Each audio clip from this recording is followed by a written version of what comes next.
അവിടങ്ങളിൽ ഒരു അജ്ഞാത രൂപം രാത്രികാലങ്ങളിൽ കാണപ്പെടുന്നു. അവിടുത്തെ ആളുകൾ ഭയത്തിലാണ്.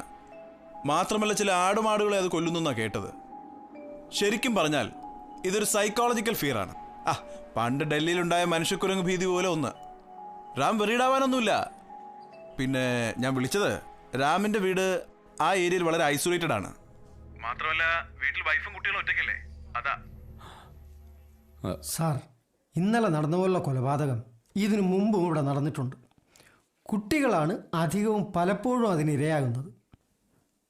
പിന്നെ അന്വേഷണത്തിൽ കണ്ടെത്തിയത് ഇതൊക്കെ റിപ്പയർ ചെയ്യുന്നു എന്നാണ്.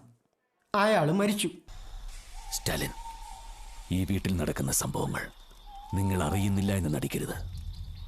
ഈ വീട്ടിൽ എന്തോ പ്രശ്നമുണ്ടെന്ന് നേരത്തെ നിങ്ങൾക്കറിയാം. ഇപ്പോഴും ഇവിടെ എന്താ സംഭവിക്കുന്നത് അത് പറയാൻ നിങ്ങൾക്ക് മാത്രമേ കഴിയൂ. പക്ഷേ നിങ്ങളെല്ലാം ഒളിക്കുന്നു. മരിച്ചവർ തിരിച്ചു വരില്ല. ഇത് വളരെ റെയറായ ഒരു കേസാണ്. ഇത്തരം ഭീതി വരുത്തുന്നത് വേറൊരു വ്യക്തിയാണ്. മുൻപ് ജീവിച്ചിരുന്ന മനോരോഗിയെ അനുകരിക്കുന്ന ഒരുത്തൻ. ഇതിന് പറയുന്നത് ട്രാൻസ്റ്റേറ്റ് എന്നാണ്. അഥവാ ജീവിച്ചിരുന്ന ഒരു വ്യക്തിയുടെ വീരകഥകൾക്ക് സ്വാധീനിക്കപ്പെടുകയും പിന്നെ അയാൾ മരിക്കുമ്പോൾ താൻ അയാളാണെന്ന് സ്വയം ധരിച്ച് മരിച്ചയാളെ പോലെ ജീവിക്കുന്നവൻ. മരിച്ച വ്യക്തി ചെയ്ത പ്രവൃത്തികൾ ചെയ്ത് ആളുകളെ പരിഭ്രാന്തരാക്കി സ്വയം സന്തോഷിക്കുന്നു. മാത്രമല്ല, മരിച്ചയാളെക്കാട്ടിലും ക്രൂരനും അപകടകാരിയും ഇവനാണ്. സജു, ഇനി ഇവനെ ട്രേസ് ചെയ്യുക വളരെ ബുദ്ധിമുട്ടാണ്. ഇവന്റെ ഇപ്പോഴത്തെ അവസ്ഥ വെച്ച് he is very very dangerous.